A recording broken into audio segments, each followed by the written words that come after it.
mimi, lakini samahani kwa usumbufu kakaangu. Maana inaonekana umetoka mbali. Hamna tu, ni karibu tu, sema tu nilikuwa niko busy na majukumu mengine. Ndiyo nimekuita, ila kuna kitu nilihitaji ushauri. Ni jambo gani hilo ambalo nataka nikushauri? Nahitaji kufungua biashara. Sasa nilikuwa nataka wanipe ushauri kwa sababu aliyenipa namba kanaambia wewe ni mzoefu wa biashara. Kwa hiyo ndo maana nikakuita wewe ndo unishauri. Kwani wewe ulikuwa unataka kufungua biashara gani ambayo unaona kwamba inaweza kuwa sahihi kwa kabla ya ushauri wangu? Nilikuwa nahitaji kufungua duka la nguo za watoto za mitumba, sijui hiyo itakuwa imekaeje.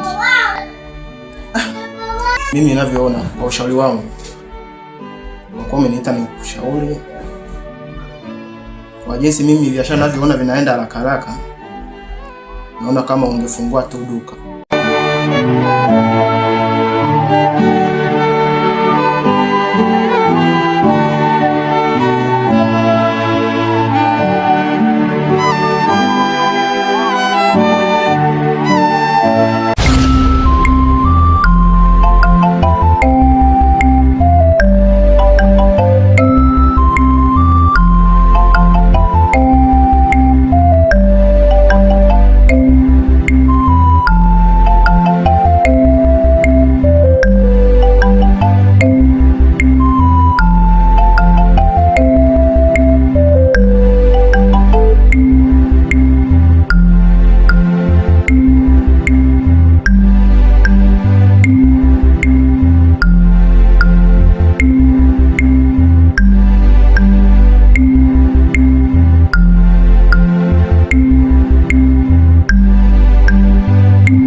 Duka ambalo ungefungua kama mchele, ukaweka kila kitu kinachohitaji katika uhitaji wa binadamu.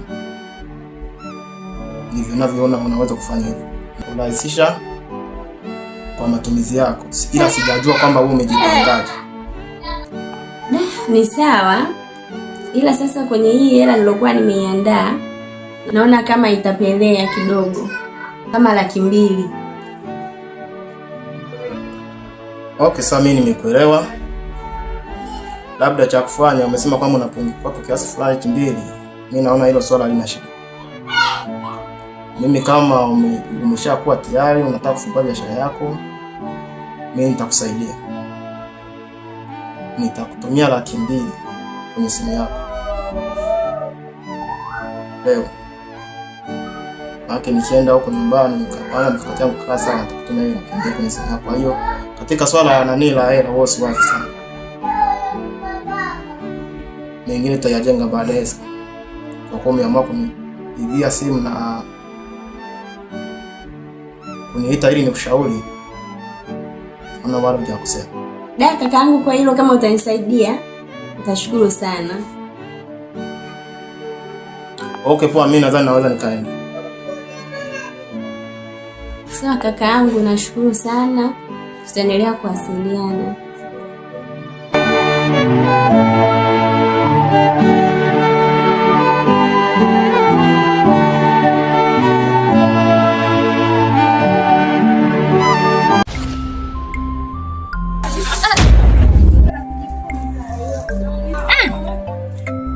mabegi bosi amealeta sana. Mbona hata kuniamsha hajaniamsha Mungu wangu. Hiwi. Sina kazi mimi hapa Mungu wangu. Lakini kama ni bosi anaweza kuja kweli bila kuniamsha. Ngoja niangalie labda kuna vingine ameleta huko nje.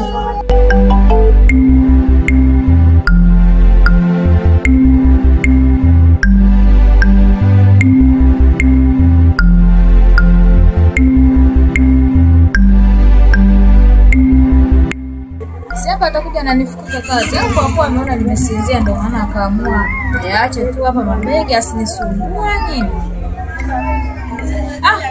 Ila bosi anaelewa. Akija tutayaongea tutayamaliza. Begi yenyewe zito alafu kubwa. Jana ya Dubai haya.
Habari za saizi?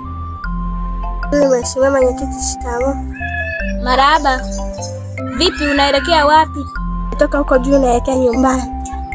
Hivi, umeshasikia habari za kupotea Wantu? Nilisikia Mheshimiwa Mwenyekiti, ambazo nilishazisikia kwamba Wantu alipotea. Ina maana unataka kuniambia kwamba umesikia hayo tu? Ndio Mheshimiwa Mwenyekiti. Okay, poa, kama una taarifa hizo tu basi. Haya Mheshimiwa Mwenyekiti.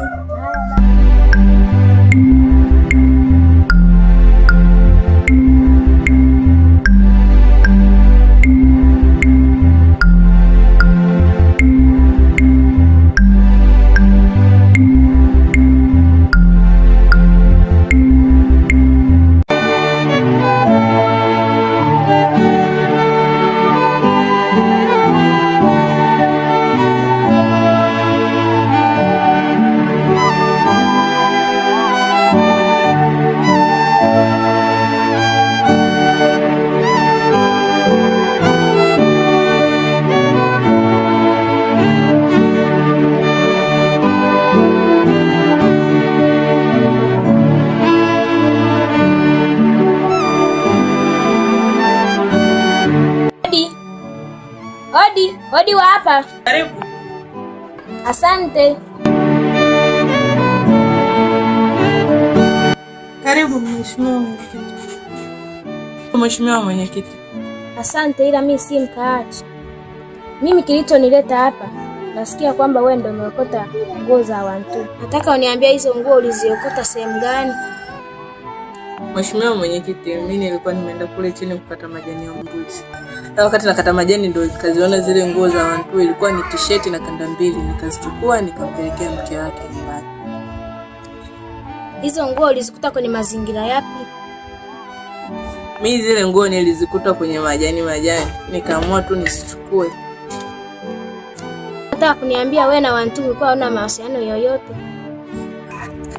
Kiukweli Mheshimiwa Mwenyekiti, mimi sikuwa na mawasiliano wala mahusiano yoyote na Wantu. Ila ikibainika kuwa wewe unahusika kwa namna yoyote, nitakuchukulia tu. Jamani Mheshimiwa Mwenyekiti, sasa mimi nitakuwa na hatia gani wakati hizo nguo huwa naona Wantu anazivaa na nimeziokota nikazirudisha kwa mke wake kiusamaria wema tu, sina kosa lolote. Sasa nitakuwa nahusika kivipi? Nimezungumza, nimemaliza. Kwa nimekuja kukupa hiyo taarifa. Sawa Mwenyekiti, nashukuru. Karibu tena. umefikia huko jamani.